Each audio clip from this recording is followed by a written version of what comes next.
안녕하세요. 기아 17차시 위치 벡터의 성분 시작하도록 하겠습니다. 오늘까지가 평면 벡터의 성분 소단원 내용이라고 보시면 될 것 같아요. 자, 그럼 학습 목표 보면서 시작을 해보도록 하겠습니다.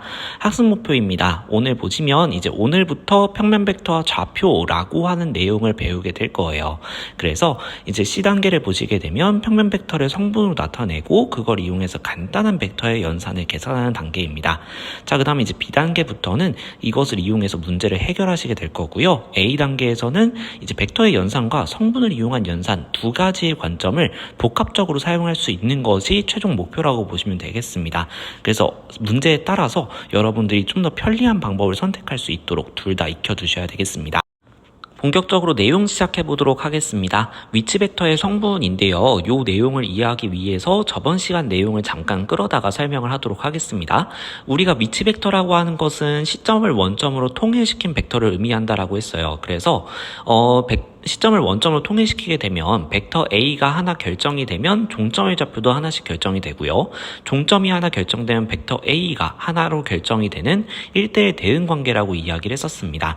자, 그래서 앞으로 우리는 벡터를 설명할 때 이 종점을 끌어다가 설명의 수단으로서 사용할 수가 있어요. 그래서 종점의 좌표가 A1, A2로 결정이 되면 이제 앞으로 저 X 성분을 벡터 A에 X 성분 이렇게 이름을 붙일 거고요.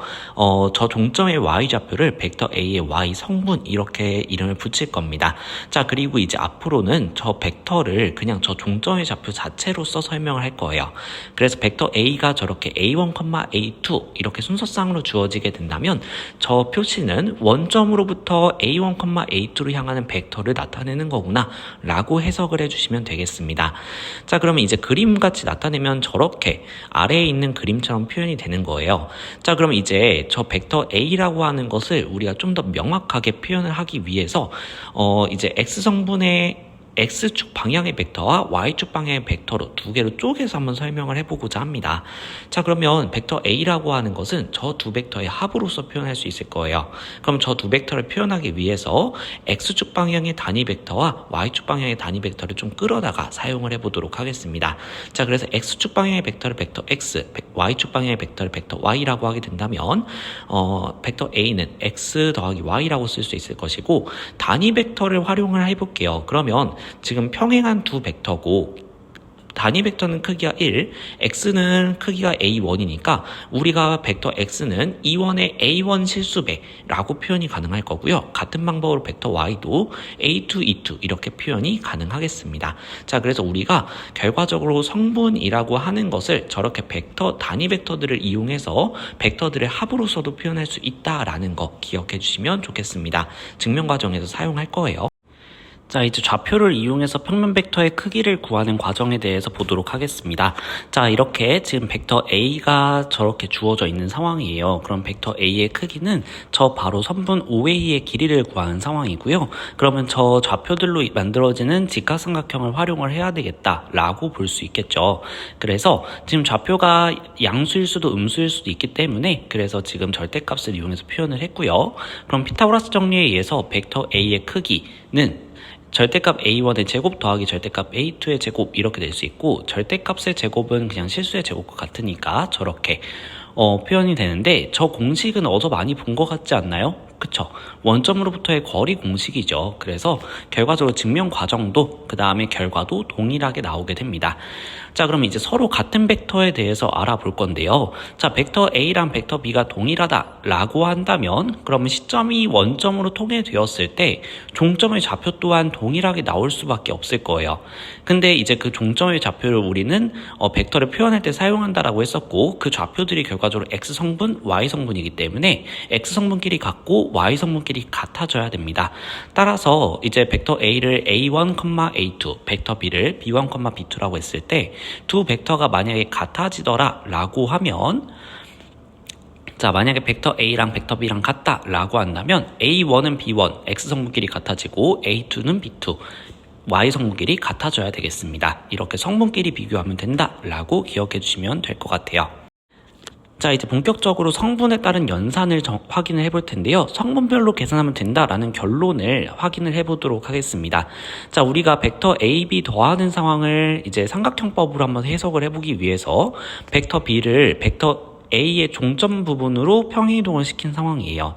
자, 그러면 A 더하기 B 벡터라고 하는 것은 X축 방향으로는 A1 더하기 B1만큼, Y축 방향으로는 B1 더하기 B2만큼 이렇게 움직이는 벡터라고 생각을 해볼 수가 있겠죠. 이것을 한번 식으로 표현을 해보도록 하겠습니다. 자, 우리가 벡터 A를 A1, A2 이렇게 성분으로 표현하게 된다면 아까 우리가 그 각축 방향의 단위 벡터를 이용해서 표현하는 방법을 봤었죠. 그걸 이용한다면 A 벡터는 A1, E1 더하기 A2, E2 이렇게 표현이 가능할 거고요. 벡터 B 또한 같은 방법으로 표현을 해주게 된다면 다음과 같이 나타낼 수가 있습니다. 자, 그러면 A 더하기 B라고 하는 것을 저 벡터들을 이용해서 연산을 하게 된다면요. 결과적으로 E1 벡터끼리 더해주고 E2 벡터끼리 더해주면 되니까 저렇게 표현이 됩니다. 그리고 이것을 다시 성분 표현으로 바꿔놓게 된다면 A1 더하기 B1, A2 더하기 B2 이렇게 나오게 되는데 결과를 보게 되면 X성분은 X성분끼리의 합, Y성분은 Y성분끼리의 합 이렇게 구해주면 된다는 거죠. 결론적으로 성분별 계산이 되겠습니다. 자, 같은 원리로 뺄셈도 확인을 하게 된다면요. 뺄셈 같은 경우에도 저렇게 E1 벡터, E2 벡터를 이용해서 구한 다음에 성분으로 나타내보면 저렇게 나온다. 또 마찬가지로 성분별로 뺄셈을 한 거구나 라고 보실 수가 있게 되겠죠. 자, 마지막으로 실수배 같은 경우에도 확인을 해보게 되면요.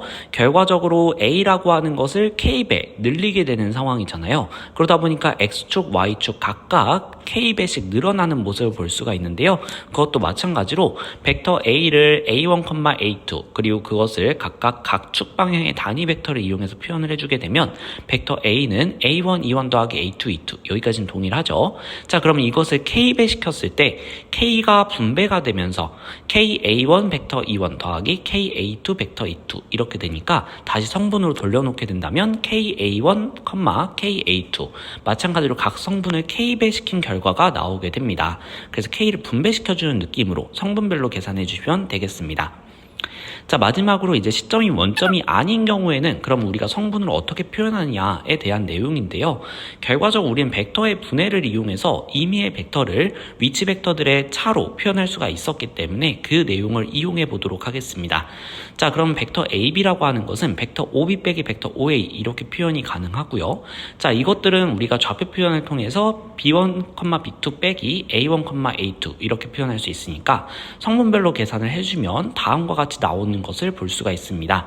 자, 그러면 이 결론 구하는 거 상당히 쉬운데요. 보시면 종점에서 시점을 빼냈다 라고 보실 수 있겠습니다. 그래서 약간 공식처럼 종점 빼기 시점이라고 기억을 해주시면 쉽게 모든 벡터들을 다 위치 벡터를 이용해서 성분으로 표현할 수 있을 겁니다.